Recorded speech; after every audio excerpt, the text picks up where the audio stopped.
और श्री बनकार जी को बहुत बहुत जन्मदिन की शुभकामनाएं। आज बहुत गर्मी है, आप धूप में खड़े हैं, गर्मी लग रही है? ಇವತ್ತು ಬಹಳ ಬಿಸಿಲಿದೆ. ज्यादा समय नहीं लूंगी। आपको देख के मेरे मन में ये आया कि इतने धूप में आप खड़े हुए मेरा इंतजार कर रहे हैं।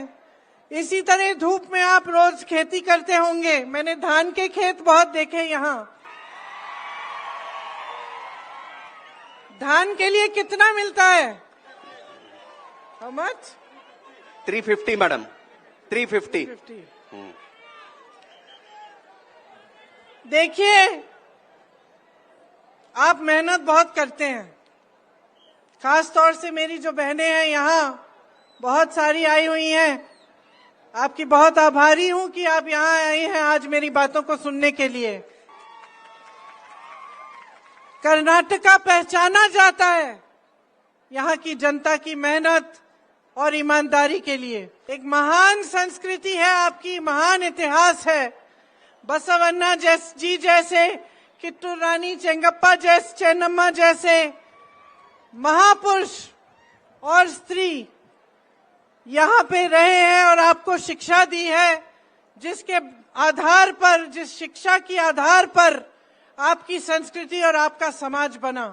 और आपकी तो कनकादास जी और शिशुनाला शरीफ जी की धरती है। आपके यहाँ से दो महान स्वतंत्रता सेनानी भी थे, मेल्लारा महदेवप्पा और गुडलेप्पा हल्लीकेरे जी। तो जब आपका प्रदेश, जब हमारा देश आजाद हुआ और आपका प्रदेश बना, तो आप ही की मेहनत से बना। और मैं जानती हूँ कि आपको अपने कर्नाटका पर कितना गर्व है। कुछ महीनों पहले मैं विदेश में थी, अपनी बेटी को कॉलेज छोड़ने गई थी और रेलवे स्टेशन में मैं ट्रेन के लिए इंतजार कर रही थी। मुझे एक हिंदुस्तानी लड़का दिखा, मेरे पास आकर पूछा, आप प्रियंका हो? तो मैंने हाँ बोला।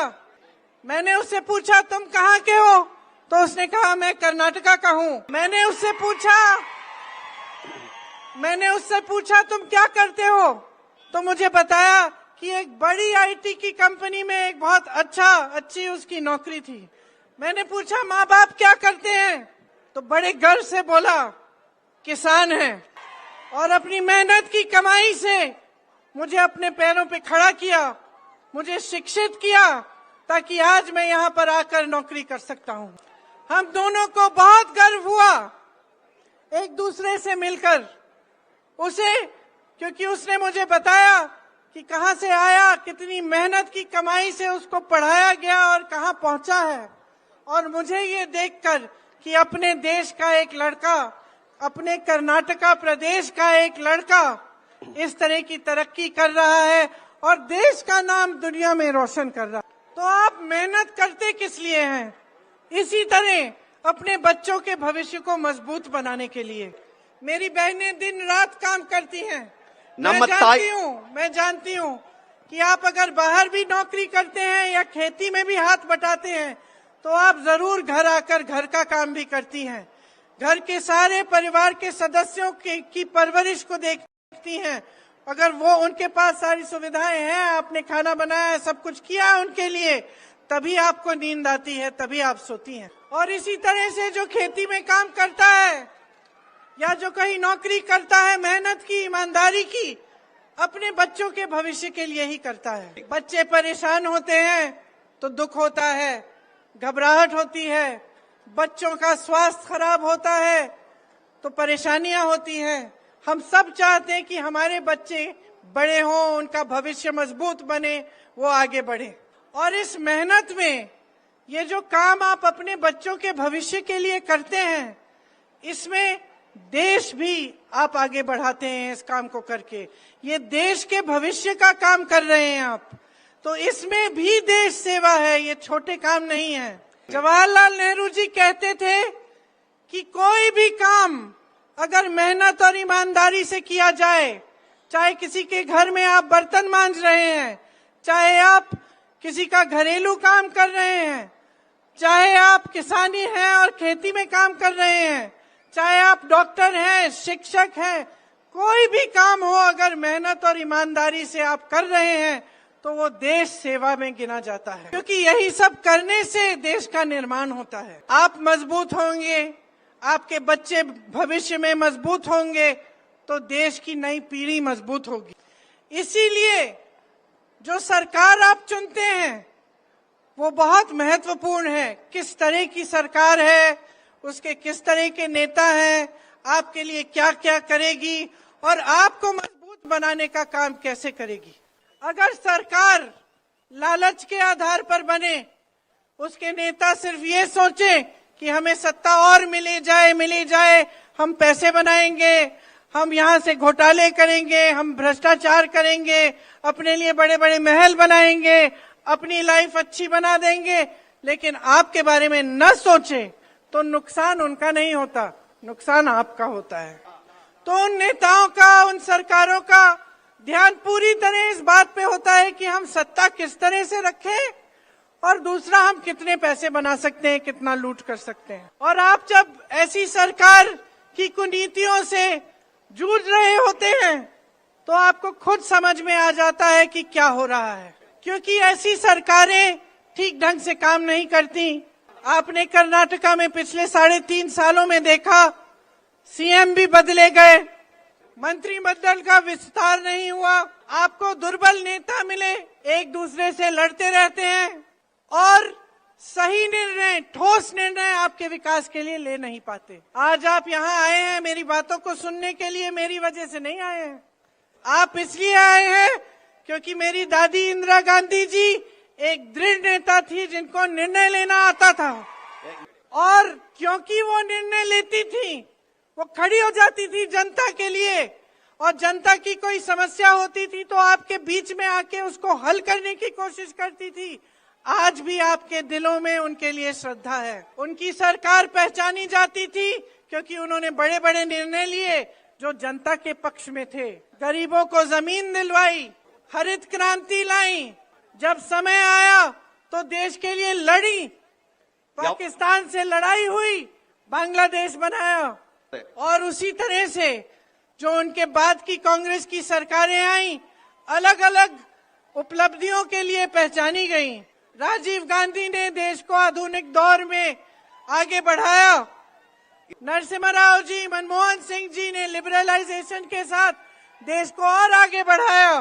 तो हर सरकार की एक पहचान होती है, और ज्यादातर जब आपने देखा होगा कांग्रेस की सरकारें हैं तो कोई अच्छी ही पहचान होती है कि कुछ करके दिखाया। और आज कर्नाटका में जो बीजेपी की सरकार है उसकी एक ही पहचान है, एक ही पहचान है भाइयों और बहनों, 40% सरकारा।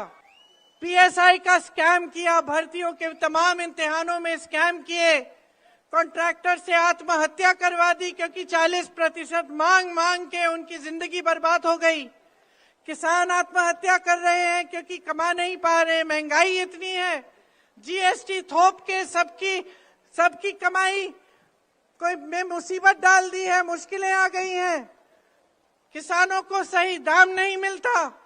आप धान की बात कर रहे हैं, छत्तीसगढ़ में 2660 रुपए कांग्रेस की सरकार दे रही है, यहाँ आपको क्या मिल रहा है? इतना भ्रष्टाचार किया है कि स्कूल के बच्चों के अंडों को नहीं छोड़ा, कोविड के मरीजों को नहीं छोड़ा।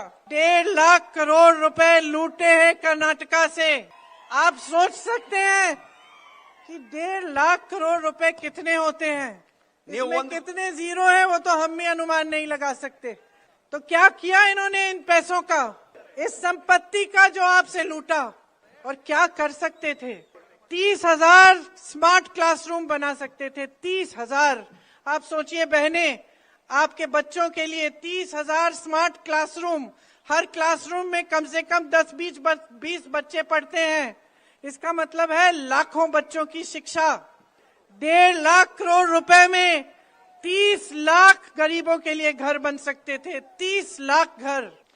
100 एम्स के अस्पताल बन सकते थे, 187 ईएसआई हॉस्पिटल बन सकते थे, 750 किलोमीटर लंबी बेंगलुरु जैसी मेट्रो बन सकती थी। और इन्होंने ये सारे पैसे कर्नाटका प्रदेश से लूटे। बहनों और भाइयों, लूट और भ्रष्टाचार से आपके रोजाना के जीवन में भी बहुत फर्क पड़ता है, क्योंकि जब सरकार का ध्यान आपकी तरफ नहीं होता तो आपके लिए कोई ऐसी स्कीम नहीं बनती जिससे आप महंगाई का सामना कर सकें, जिससे आप अपने संघर्षों का सामना कर सकें। अब आप देखिए, नंदिनी आपने बनाई, कर्नाटका की थी, है, और आपको गर्व है इस कोऑपरेटिव पर। जब तक कांग्रेस की सरकार थी तो इतना दूध इकट्ठा होता था कि क्षीर भाग्य में बच्चों को दूध दिया जाता था और किसानों को 5 रुपए प्रति लीटर दिया जाता था दूध इकट्ठे करने के लिए। अब ये लोग कहने लगे हैं कि नंदिनी में दूध इकट्ठा नहीं होता, कहने लगे हैं कि अब सिर्फ 70 लाख लीटर दूध इकट्ठा होता है, नंदिनी बना नहीं पा रही है, कर नहीं पा रही है काम, बाहर से हम गुजरात से अमूल को लाएंगे। क्यों? क्योंकि नंदिनी फूल रही थी, फल रही थी, अच्छा काम कर रही थी, कर्नाटका की अपनी थी।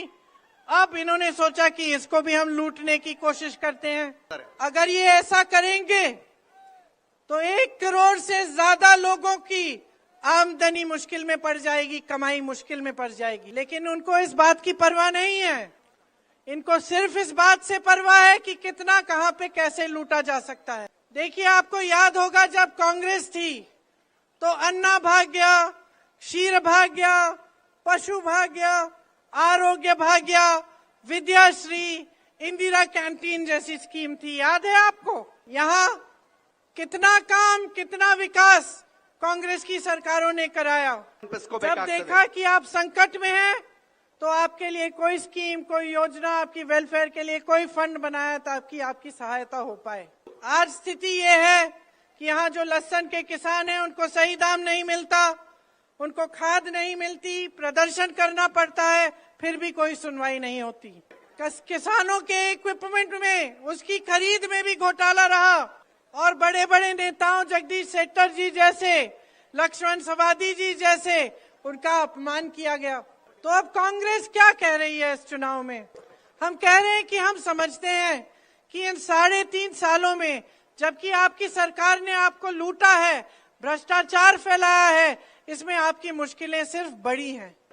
हम पहचान रहे हैं कि बीजेपी ने रोजगार बनाने का काम नहीं किया, बल्कि जहां जहां से रोजगार बन सकता था, खेती से, छोटे और मीडियम बिजनेसेस से और बड़े बड़े PSU से सारा तकरीबन खत्म कर दिया। तो हम कह रहे हैं कि हम आपको एक ऐसी सरकार देना चाहते हैं जो आपके हित में काम करे, जो आपको प्रगति 100% गारंटी दे।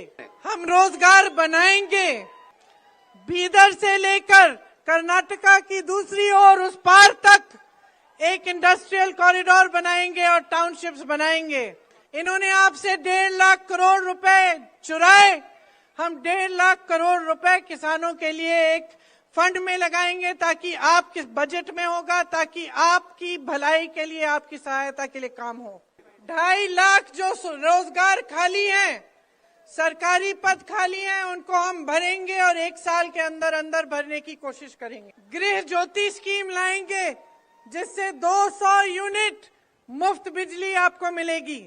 अन्न भाग्य में 10 किलो चावल मिलेगी। गृह लक्ष्मी स्कीम हम देना चाहते हैं, बनाना चाहते हैं, जिसमें मेरी बहनों जो गृहस्थ हैं उनके लिए 2000 रुपए प्रति महीने आप ही के खातों में डाले जाएंगे। आपके लिए कहीं भी जाने के लिए बस का पास फ्री होगा। आंगनवाड़ी की बहनों के लिए जिनका मानदेय बढ़ाया नहीं गया है, लेकिन जिन्होंने कोविड के होते हुए भी धैर्य रखा और घर घर जाके वैक्सीन दिलवाई, उनके लिए उनका मानदेय 15,000 रुपए तक बढ़ाया जाएगा। मिनी आंगनवाड़ी का 10,000 तक होगा। आशा की बहनों का मानदेय 8,000 रुपए तक बढ़ाया जाएगा। जो पूरे जीवन आंगनवाड़ी में काम करती हैं और रिटायरमेंट पे उनको कुछ नहीं मिलता, हमारी सरकार उनको 3 लाख रुपए देंगी और मिनी आंगनवाड़ी को 2 लाख रुपए। मेरे नौजवान बहनों और भाइयों, जिसका ग्रेजुएशन हो गया है लेकिन जिसकी नौकरी नहीं है, उसके लिए 3,000 रुपए प्रति माह सरकार देगी। इस स्कीम का नाम है युवा निधि और इसमें जिसका डिप्लोमा है और उसकी नौकरी नहीं है उसको भी 1500 रुपए दिए जाएंगे। छोटे बिजनेस और छोटे दुकानदारों के लिए एक वेलफेयर फंड बनाया जाएगा जिसमें करोड़ों रुपए डाले जाएंगे ताकि आप पर जब समस्या आती है तो आपकी सहायता के लिए और आपको खड़े रहने के लिए सुविधा मिले। मैसूरू, हुब्बल्ली, धारवाड़, गुलबर्गा, बेल्लारी, चित्रदुर्गा जैसी छोटी शहरों जो बेंगलुरु जितनी बड़ी नहीं है लेकिन जिनको सेकंड टियर के शहर कहते हैं, इनको हम बेंगलुरु की तरह आईटी और टेक में मजबूत बनाना चाहते हैं ताकि यहाँ से भी बहुत रोजगार बढ़ेंगे। आने वाले समय में पेट्रोल और डीजल की गाड़ियां कम होंगी और इलेक्ट्रिक गाड़ियां ज्यादा होंगी। इनकी मैन्युफैक्चरिंग, इनको बनाने के लिए हम कर्नाटका को सर्वप्रथम बनाना चाहते हैं। ऐसी बहुत सारी योजनाएं हैं जो हम आपके लिए लाना चाहते हैं। हम आपको दिखाना चाहते हैं कि एक निष्ठावान, ईमानदार सरकार जनता के हित में किस तरह से काम करके किस तरह से प्रदेश का विकास करा सकती है। लेकिन बहनों और भाइयों, अगर आप चाहते हैं कि एक ऐसी सरकार आए जिस तरह की सरकार मैं बता रही हूं, तो एक बहुत बड़ी जिम्मेदारी आपकी भी है। देखो, आपके प्रदेश के को किसी नेता ने नहीं बनाया। मैंने शुरू में ही कहा, प्रदेश को, देश को जनता ने बनाया है। ये प्रदेश आपका है, यही प्रदेश आपका भविष्य तय करेगा और इस भविष्य को तय करने के लिए आपकी सबसे बड़ी भूमिका है जो 10 तारीख को आप वोट डालने जा रहे हैं। आपको एक ऐसा विधायक चाहिए जो 250 करोड़ के घोटाले में जिसका नाम निकलता है, जो आरोपी है उस मामले में, या एक ईमानदार विधायक चाहते हैं? आप एक ऐसा विधायक चाहते हैं जो अपने दलित भाइयों को प्रताड़ित करने में जिस पे आरोप लगा है, या आप एक ऐसे एमएलए चाहते हैं जो जब आप पर समस्या आती है तो वो आपको बचाने के लिए, आपको मदद करने के लिए आता है? अगर आप चाहते हैं कि एक ऐसी सरकार बने, आपको ऐसे मुख्यमंत्री मिले जिनका ध्यान सिर्फ आप पर और आपके विकास पर केंद्रित रहे। मैंने देखा है पिछले कुछ सालों से हमारे देश में और आपके प्रदेश में भी एक अलग तरह की राजनीति चल रही है और उसका सबूत ये है कि आज जब 3.5 सालों के लिए बीजेपी की सरकार रही है, उनके बड़े से बड़े नेता प्रधानमंत्री नरेंद्र मोदी जी से लेकर उनके मुख्यमंत्री, अलग अलग प्रदेशों के, यहाँ के मुख्यमंत्री, उनके गृह मंत्री, रक्षा मंत्री, सब यहाँ आते हैं लेकिन आपकी बात नहीं करते।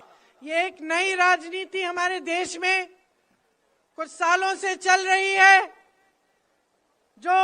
जिसके नेता जान गए हैं कि चुनाव के समय आपके सामने आएंगे और आपके जज्बातों की बात करेंगे, धर्म की बात कर डालेंगे या जाति की बात कर डालेंगे, आपके जज्बात उभर जाएंगे, आपका वोट उनके पक्ष में चले जाएगा, तो उनको काम करने की कोई जरूरत नहीं रहेगी।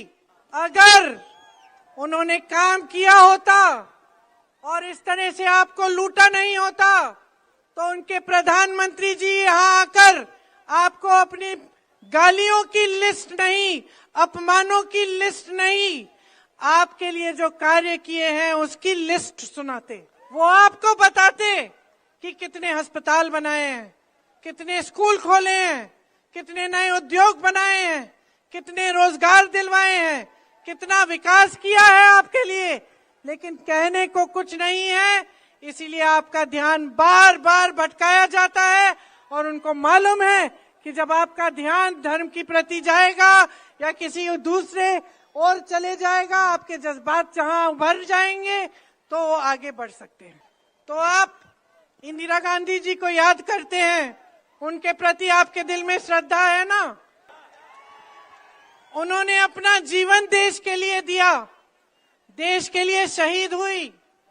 वो हमेशा कहती थी कि जनता अगर जागरूक रहे, जनता अगर सही तरह से समझे कि उसकी भलाई कहाँ है, तो ये देश कभी भटक नहीं सकता। तो उनके नाम से मैं आपसे वोट मांगने नहीं आई हूं, मैं आपसे आपकी जागरूकता मांगने आई हूं।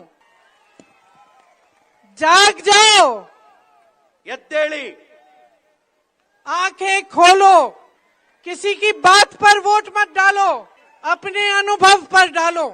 3.5 सालों में क्या किया है आपके लिए ये देखकर वोट डालो। कितना लूटा है, कितनी चोरी की है आपसे, उसको देखकर वोट डालो।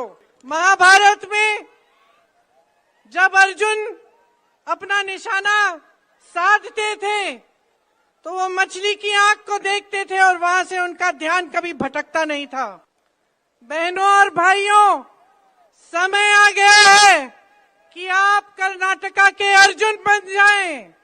अपना ध्यान अपने भविष्य पर रखो, ನಿಮ್ಮ अपना ध्यान अपने विकास पर रखो, अपना ध्यान अपने कर्नाटका प्रदेश के लिए रखो और उसको हटने मत दो, भटकने मत दो। अगली बार ये बड़े नेता आपके सामने आए तो उनकी हिम्मत नहीं होनी चाहिए कि इधर उधर की बातें करें। आपको बताएं आपके लिए किया क्या है, आपको बताएं आपके लिए योजनाएं कौन सी बनाई हैं, आपको बताएं कि आपका भविष्य मजबूत कैसे बनाएंगे। और ये जो वोट है इसकी कीमत समझो, इसी में आपका भविष्य है।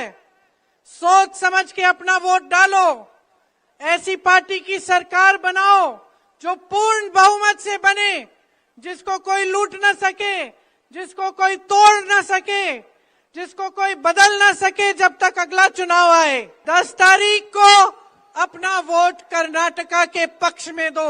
मेरे साथ जोर से बोलो, कर्नाटका की, कर्नाटका की, कर्नाटका की, कर्नाटका की, कर्नाटका की। हमारे यहाँ के उम्मीदवार, आज इनका जन्मदिन भी है, ಇವತ್ತು ನಮ್ಮ ಉಮೇದುವಾರರ बनकार जी, इनको भारी बहुमत से जिताइए ಇವರನ್ನ ದೊಡ್ಡ ಬಹುಮತದಿಂದ ताकि ತಾವು आपका ಆರಿಸಬೇಕು। क्षेत्र का पूरी तरह से विकास हो। मेरी बातों को इतनी धूप में आपने इतने ध्यान से सुना, इसके लिए बहुत बहुत धन्यवाद। मैं आपकी बहुत आभारी हूँ। ಇಂಥ जय हिंद। ಬಿಸಿಲಲ್ಲಿ ಕೂಡ ನೀವು ನಾನು ಕೇಳಿದ್ರೆ ಎಲ್ಲರಿಗೂ